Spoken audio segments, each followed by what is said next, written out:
अब आजकल नेतागिरी के चक्कर में एक झगड़ा चला अनिरुद्ध के बीच में और अखिलेश के बीच में कि भगवान कृष्ण का पहला नाम क्या था। अब दोनों ही शास्त्र नहीं पढ़े हैं, फेमस जरूर हैं, एक के हजारों नेता वाले अनुयायी और एक के भक्त वाले अनुयायी, लेकिन शास्त्र की परंपरा से दोनों दूर हैं। और बीच में इंद्रेश को मौका मिला तो नया ही नाम निकाल कर बता दिया उन्होंने। क्या बोले, नीलमणि या क्या बोले, कुछ ऐसा था ना, हमने सुना तो नहीं है लेकिन किसी ने बताया। हाँ बताया होता है, उन्होंने बताया, इंद्रेश ने कहा था, ऐसा है कुछ। अब ये भी नहीं उचित बात है। और कहीं कहीं बात अलग होती है, सुनी सुनी बात अलग होती है, लेकिन जो शास्त्र के वर्णित विषय हैं उनमें एक बार शास्त्र का अवलोकन कर लेना चाहिए। कम से कम उपलब्ध जो ब्रह्म व्यावर्त है, विष्णु पुराण है, श्रीमद् भागवत है, वो दुर्लभ तो नहीं है, घर घर उपलब्ध हैं। और विशेष करके जब आप प्रवचन ही कर रहे हैं, शास्त्र ही बोल रहे हैं, तो अवलोकन ही करके बोलना चाहिए। लेकिन उससे क्या मतलब है, हमने कह दिया, समाज ने मान लिया, और नहीं माना तो झगड़ा भी लड़ लिया। तो भगवान भी अब अप्रमेय हो गए, भगवान के भक्त भी अप्रमेय हो गए।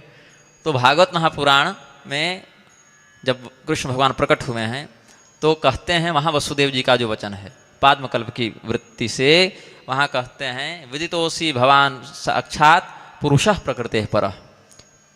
ये है पुरुष कहा उनको। पुरुष क्यों कहा? पुरुषो देहेषु शेते इति पुरुषः, जो हर एक शरीर में निवास करे ऐसे परमात्मा को पुरुष कहते हैं। ये पहला संबोधन है।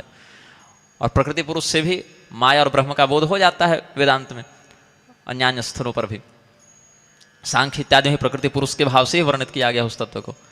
प्रकृतिम पुरुषम चैव विद्यनादि उभावपि विकाराश्च गुणाश्च विद्धि प्रकृति संभवान विद्यनादि उभावपि, ऐसे करके भगवान प्रकृति और पुरुष के अनादित्व और अनंतत्व को वर्णित करते हैं। तो भगवान कृष्ण का पहला नाम हो गया पुरुष।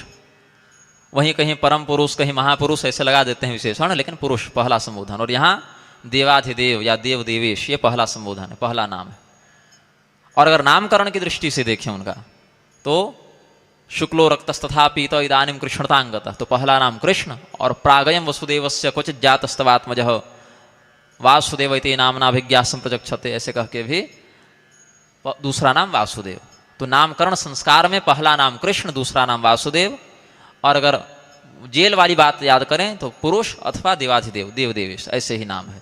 ये शास्त्रोक्त बात है। अब इसमें अनिरुद्ध कुछ कहें, अखिलेश कुछ कहें, इंद्रेश कुछ कहें, ये सब अपना लड़ते रहें, लेकिन शास्त्र की बात हमने प्रसंग आया तो बता दिया।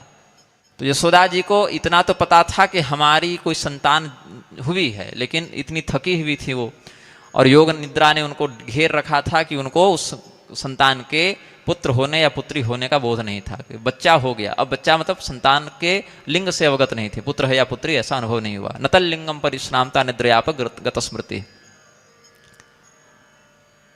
कैसे है, यशोदानंद पत्नी च जातम परम बुद्धतो नतल लिंगम परिश्रामता निद्रयापक स्मृति, ये श्रीमद् भागवत में कहते हैं। और यहाँ कहते हैं कि तस्मिन् काले यशोदापि मोहिता योग निद्रया तामेव कन्याम मैत्रेय प्रसूता मोहते जने। वसुदेव जी ऐसा ही विनिमय करते हैं। यशोदा जी जब जगी समयानुसार तो क्या देखती हैं, नील कमल के समान श्याम वर्ण का पुत्र उत्पन्न हुआ है।